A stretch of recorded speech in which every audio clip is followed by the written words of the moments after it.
কি ক্রিকেট ফ্যান্সরা একেবারে প্রস্তুত হয়ে থাকুন। আজকে কিন্তু আমরা ওয়াংখেড়েতে মুম্বাই ইন্ডিয়ান্সকে হারিয়ে দিতে চলেছি।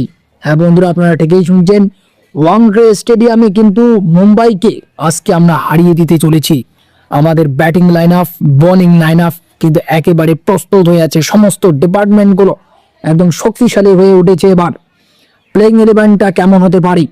ফিন অ্যালেন, আজিঙ্কে রাহানে ওপেনিং হিসাবে কিন্তু খেলতে পারে এবং তারপরে আগে যেরকম ভিডিও দিয়েছি সেরকম কিন্তু প্লেইং ইলেভেন নিয়ে তারা মাঠে নামবে।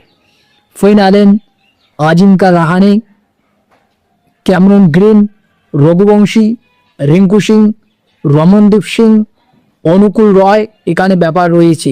যদি ব্লেজিং মোজারাবানিকে দিয়ে বোলিং যদি না করিয়ে রহমান পাওয়েলকে দিয়ে যদি ব্যাটিং যদি করায় তাহলে কেমন হয় অবশ্যই কমেন্ট বক্সে জানিয়ে দিয়ে যাবেন। তারপরে বরুণ চক্রবর্তী, সুনীল নারিন, বৈভব আরোরা, কার্তিক ত্যাগী, এই স্কোয়াডটা নিয়ে কিন্তু মাঠে নামতেছি। আজকে উমরান মালিকও খেলতে পারে। তাই একটি কথা বলবো, করবো, লড়বো, জিতবো রে। এবং আমাদের কেকেআর টিম কিন্তু একেবারে প্রস্তুত হয়ে আছে মুম্বাই ইন্ডিয়ান্সকে হারানোর জন্য। কি কথাটি আমি ঠিক বলেছি তো? যদি মনে করেন আজকে কেকেআর জিততে চলেছে অবশ্যই কিন্তু ভিডিওতে একটি লাইক দিয়ে পেজটিকে ফলো করে একটি শেয়ার করে দিবেন। ধন্যবাদ বন্ধুরা, আমরা কিন্তু জিততেই চলেছি।